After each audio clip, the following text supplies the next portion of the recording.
काफ़ी तनकीद जायज़ा बची है।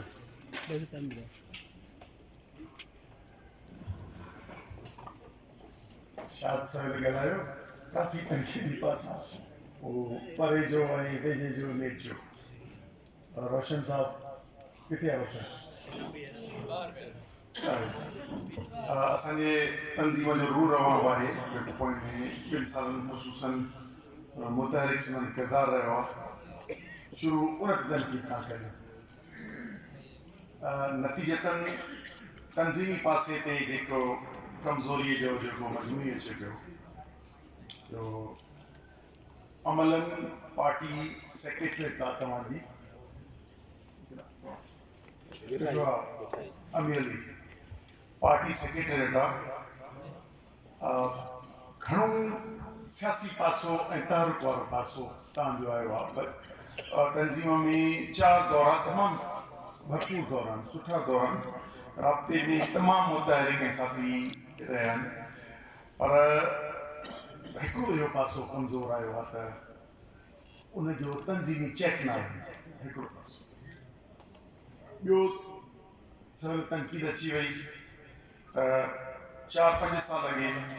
नज़रियाती शोबे जो जेको लेक्चर सिस्टम जो वधीक सुठो डेवलप हो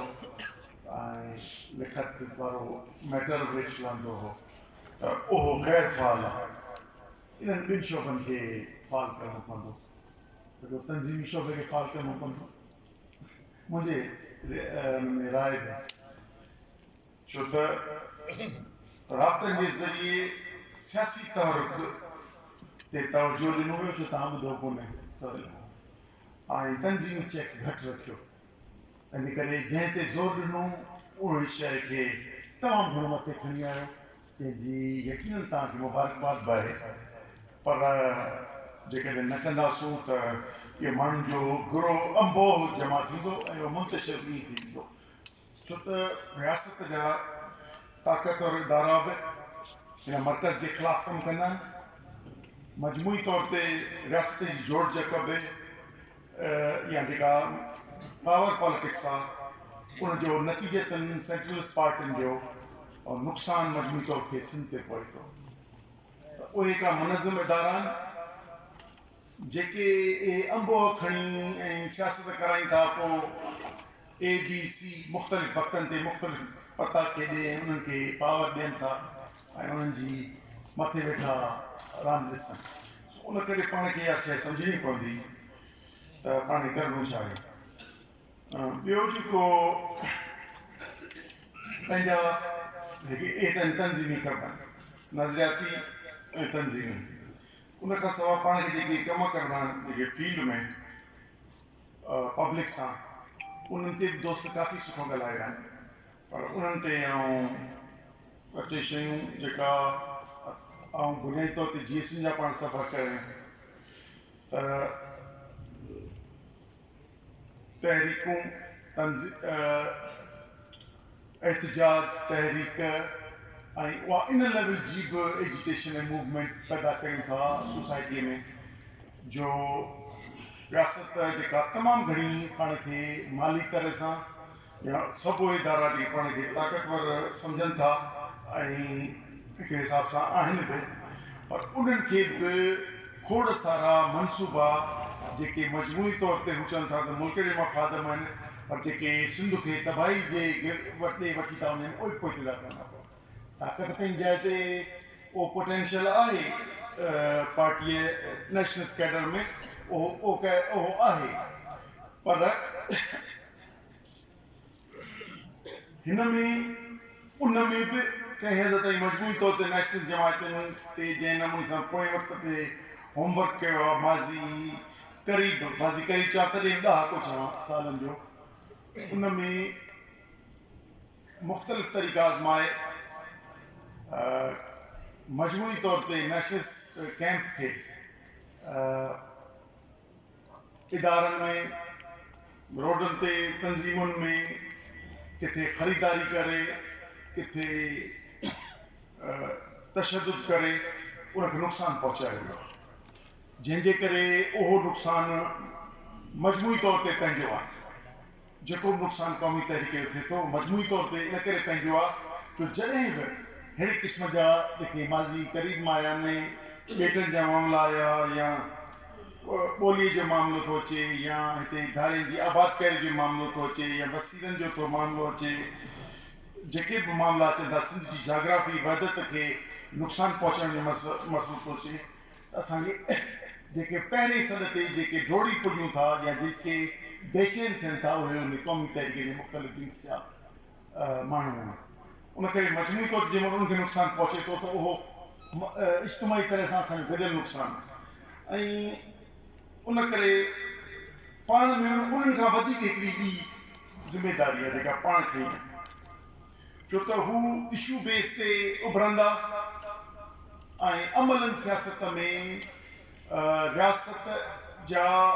हिते उहे छाड़ता उहे इदारा उहे छाड़ता सेंट्रलिस्ट जमायतूं उन्हनि खे यकीनी बणाइनि था त उनजो कब्ज़ो रहे ऐं उहे फ़र्द उहे ताक़तवर आहिनि उन्हनि लाइ हू ठीकु ठाक होमवर्क कनि था पोइ उहे कंहिं बि जमायत में कमु कनि पर उहे कमु उन्हनि जे लाइ कंदा उन करे उन्हनि खे ताक़तवर करणु उन्हनि खे बचाइणु इहो उन्हनि जो कमु आहे ईअं ई जीअं लीगलनि लाइ ॻाल्हाईंदा आहियूं ईअं पीपल पार्टी बि ओरिजिन इन जासूसी इदारनि जी ठाहियल ऐं उन ते ॻाल्हाईंदो ईंदो आहियां अॻे ॻाल्हाईंदो आहियां ठाहियल जमायत आहे उनजो लीडर जेको हो जेको जंहिं बुनियादु विधो उहो बि हुनजो पैदा कयल चर्ख ज़बान ऐं पढ़ियल लिखियल हो पर उहो हुनजो इम्प्लांटेड माण्हू हुजनि इहा शइ कयूं त सम्झो सही करे माण्हू कीअं पिया इदारा हलाइनि ऐं पंहिंजे माण्हुनि खे लाइन चाढ़ीनि मज़लूम करीनि इहो टर्मिनोलॉजी त हाणे त आम थी वई आहे सरकारी शहीद बि ठाहिनि सरकारी जमायतूं ठाहिनि सरकारी इन सभिनी शयुनि खे पाण खे चैलेंज करिणो आहे पाण उन लेवल ते आया आहियूं त असीं उनखे चैलेंज कंदासीं छो त दुनिया जे अॻियां जेको उन्हनि इख़लाक़ी पावर जेको हू भले इलेक्शन ई मैनेज आहिनि या जासूसी ई जेको हिते जो जेको इलेक्शन निज़ाम आहे उहो ख़ुदि यरगमाल आहे उहो हिकिड़ो अलॻि मामिलो आहे पर असां चयो आहे त इन ई में बि असीं हुनजी पाड़ पटींदासीं त जीअं जेका दुनिया जे अॻियां इन्हनि जमायतुनि जेका इख़लाक़ी हिकिड़ी हैसियत थिए थी त पोइ हिन खे अवामी नुमाइंदगी आहे उनखे पाण चैलेंज थी करे हाणे इहो आहे एडिशनल नेशनल स्टैम्प खां वधीक जेका तव्हांजी दावेदारी हाणे इहा दावेदारी त करे वेठा आहियूं सवेल असांजे ॻाल्हायो पिए रेस करियूं असांजे प्यारे उन लाइ हिकिड़ी घुर्बल हिकिड़ी कोशिशि आहे जेका पाण खे करणी पवंदी उन लाइ उहा असीं पूरी कोन था कयूं सवेल कंहिं चयो नौकिरी पेशा गैर नौकिरी पेशा ठीकु आहे इहे सभु ॻाल्हियूं सभु दोस्त हलंदा सभु असांजा क़ौमी कारकुन आहिनि जेकॾहिं मस्तु अथसि इन जे आर वरी कमु करे थो पंहिंजी ज़ात खां वधी उन में पार्टिसिपेट करे थो सभु असांजा दोस्त आहिनि पर थोरो हक़ीक़त पसंदि थी छो हिन मीटिंग में जाइज़ो वठूं त 2000 कहिड़ी आई 23 या हीअ लोकल बॉडीज़ इलेक्शन्स थींदी उन में तव्हां मां हिसो घणा वठंदा पाण खां पुछी वठो 13 14 15 बात न करणो ठीकु आहे आउं पोइ थी थो ॻाल्हि करियां त यूनियन काउंसिलूं केतिरियूं आहिनि वार्ड केतिरा आहिनि वरी जेके कोर्ट छॾे आया उहे बि ॻणी छॾिजो जेके दोस्त न आहिनि उन करे उन पासो कमज़ोर पासो मूं जीअं तव्हांखे चयो त बुनियादी तौर ते जीसन जो कारकुन आहियां इलेक्शन्स खे असां टच कोन कयो सॼी उमिरि पर अची जो छा चइबो आहे में जंहिं जेका रांदि खेॾबी त वरी उन लाइ तयारी कबी त पोइ इन 2 ॾहाकनि खां या पूरे 1 ॾहाके खां यकीनी तौर ते ऐं त घोड़ो किड़े ॻोठ वेठो आहियूं 15 साल थी विया आहिनि ॻोठ वेठा आहियूं ऐं यानी पोइ पाण खे तब्दील करिणो पए थो पंहिंजी खोड़ ख़्वाहिशुनि खे पोइ हिते करिणो पए थो पंहिंजी ज़ाती टारगेट्स में चो असांजो पहिरियों ही पासो आहे तरजीह आहे त जेॾी वॾी चैलेंज आहे पाण तब्दीली आणी उन मुक़ाबले लाइ पाण तयारु थियो या कंहिंखे बीहारींदा जंहिंजी ज़िमेदारी ते पाण खणो उहो माण्हू जी गेम जो हिसो थियो उन में पंहिंजी तयारी न आहे या उन ॾे तवजो घटि आहे अक्सर काफ़ी मूं दोस्तनि सां कचेरी कयूं आहिनि उहे चवंदा आहिनि त दोस्तनि खे हथु करियो जंहिंसां तव्हांजा बास वॾेरा मुखालिफ़ उन्हनि मां हथु करियो पोइ जे उन्हनि जी सियासत जेका आहे उहे त चवनि था बाबा हर वक़्तु पावर हुजे पावर सां आयो त असीं तव्हां सां आहियूं उन करे इहा रुॻो सम्झी छॾियो त श्रीनाथ पार्टी जे बरक़रार इहा चैलेंज खई आहे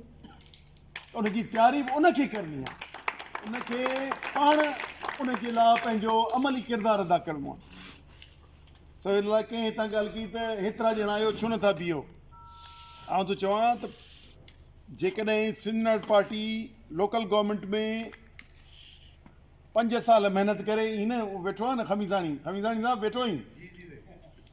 वो हिकिड़े भेरे तनक़ीद कईमांसि असांजे दोस्त ते पाण इलेक्शन्स में बीठो चई त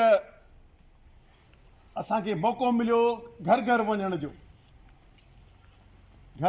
जो मौक़ो मिलियो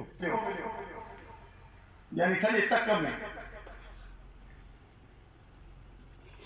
मूं चयोमांसि त इहा ई त मुसीबत आहे ओॾी महिल को वोट वठण जो आहे घर सॼो 5 साल घर दर वञणो पवंदो आहे इलेक्शन में उनजे लाइ राब्ते लाइ ऐं सुञाणप लाइ न वञणो पवंदो आहे उन करे जेकर तव्हां काउंसलर जे लाइ बि घोड़ो खणी घोड़े वेहंदो उनजे लाइ तयारी कंदो रिथाबंदी कंदो उते जी सोशल सेटअप खे ॾिसंदो उते जी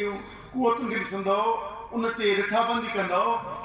ऐं पाण खे डेडिकेट कंदो तॾहिं उन जाइ ते मुक़ाबिल करण जी कोशिशि कंदो उनजे लाइ तयारी उन में इंतिहाई कमज़ोर आहिनि ॿियूं पासा तंज़ीमी मूंखे उमेदु आहे त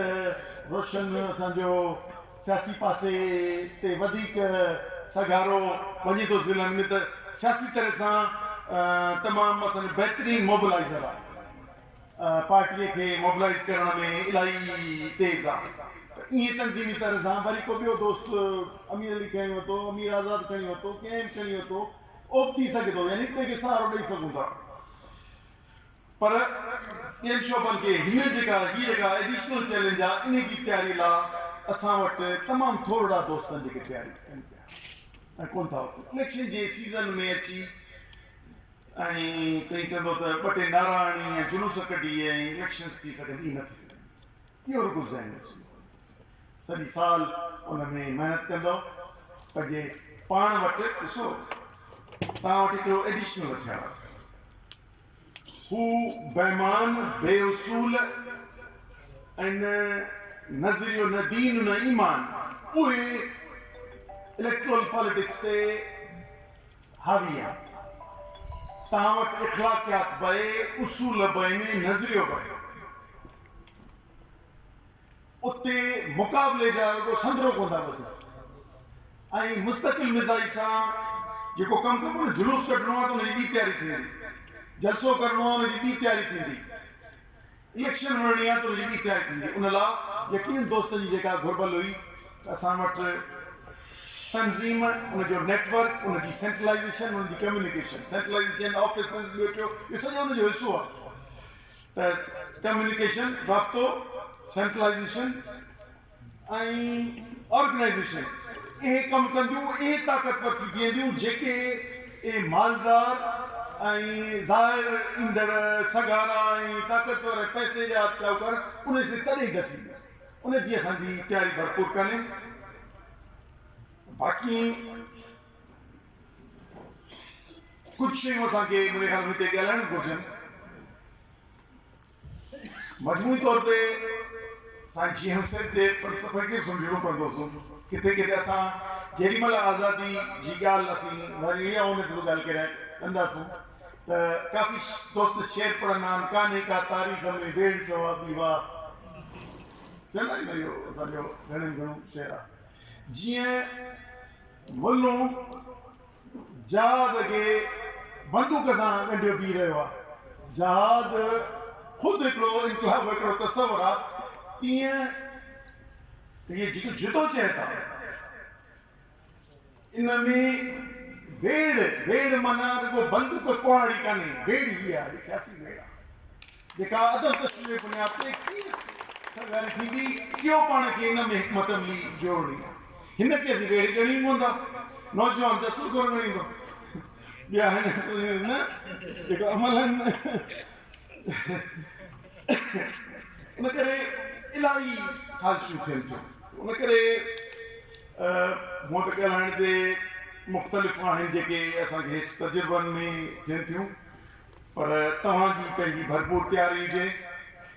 पैसो ॿियो टियों इहो सभु पंहिंजी जाइ ते भले पाण पहुते हुजूं पर पंहिंजो पाण वटि सबुर बि आहे पाण वटि मुस्तक़िल मिज़ाजी बि आहे पाण उनमें उणॼाणूं था पर तव्हीं दुश्मन जे साज़िशुनि खां बि वाक़ुफ़ु थियो जेको तव्हांजे लाइ रिथाबंदी थो करे तव्हांखे खॾम किरणी थो करे उन्हनि खां वाक़ुफ़ु थियो उन्हनि बिरादरियुनि जे चङनि मुड़ुसनि खां खे बि जेके सरदार ॿिया टिया आहिनि उन्हनि अक्सरियत या बिरादरी तंज़ीमूं जेके आहिनि उहे ख़राबु न आहिनि उहे घणो करे ईअं प्लान थियल आहिनि त वञी क़ौमी तहरीक खां मुतनफ़िर करे क़ौमी सोच क़ौमी ॿधीअ खां माण्हुनि खे टोड़ियो उन करे तंज़ीमूं समाजी हद ताईं त ठीकु आहे पर जंहिं माण्हुनि जो सियासी पासो आहे उहो इंतिहाई ख़तरनाक आहे मूं तमामु घणनि चङनि मुड़ुसनि खे ॾिठो आहे हेठि ताईं कमु कंदे माण्हुनि खे मुतनफ़िर पिया कनि क़ौमी तहरीक मुख़्तलिफ़ बिरादरियूं आहिनि उहे मुख़्तलिफ़ कनि था बाबा कुझु थींदो त पोइ मथां तव्हां हिकिड़े पासे लठ लॻाए वेठा आहिनि मुख़्तलिफ़ क़ौमी कारकुन गुम कंदा वतन ऐं हीअ कंदा वतन ऐं कुझु कंदो त पोइ असांखे न चइजो यानी उहे पंहिंजो होमवर्क कनि पिया ऐं उहे पंहिंजी जाइ ते कनि पिया खोड़े साज़िशूं थियनि पियूं पाण वटि पाण रजिस्टर्ड सियासी जमायत आहियूं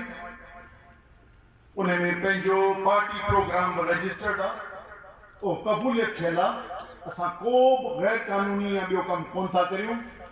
पर पंहिंजी ॻाल्हि पंहिंजे नुक़्ता नज़र जी तबलीग करणु पंहिंजूं चैलेंजिस खणी ऐं पब्लिक मिलणु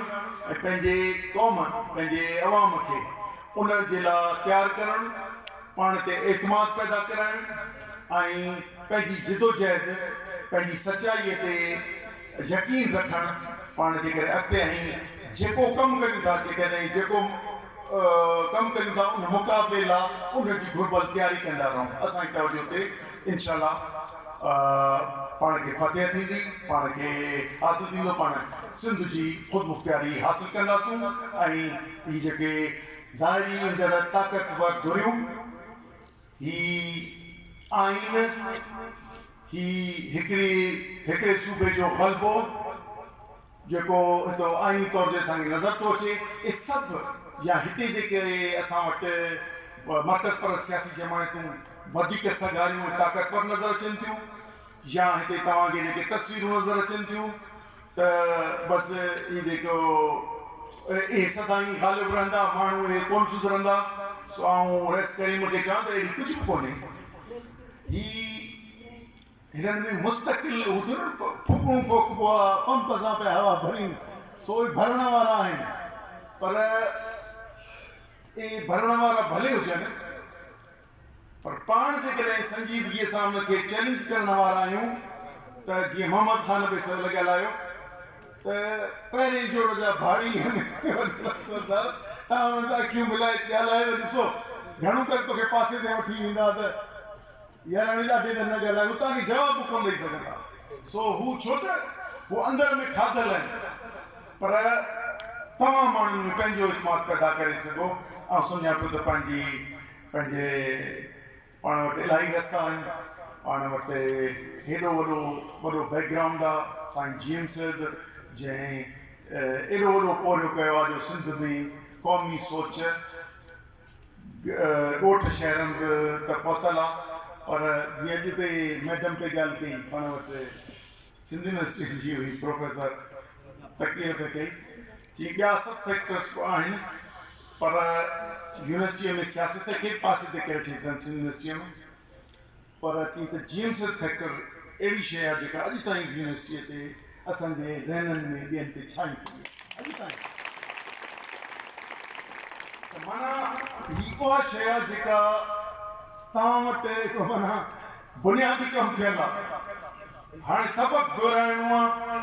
ऐं ईंदड़ नस्ल ताईं पहुचाइणो आहे माण्हुनि खे माण्हुनि मां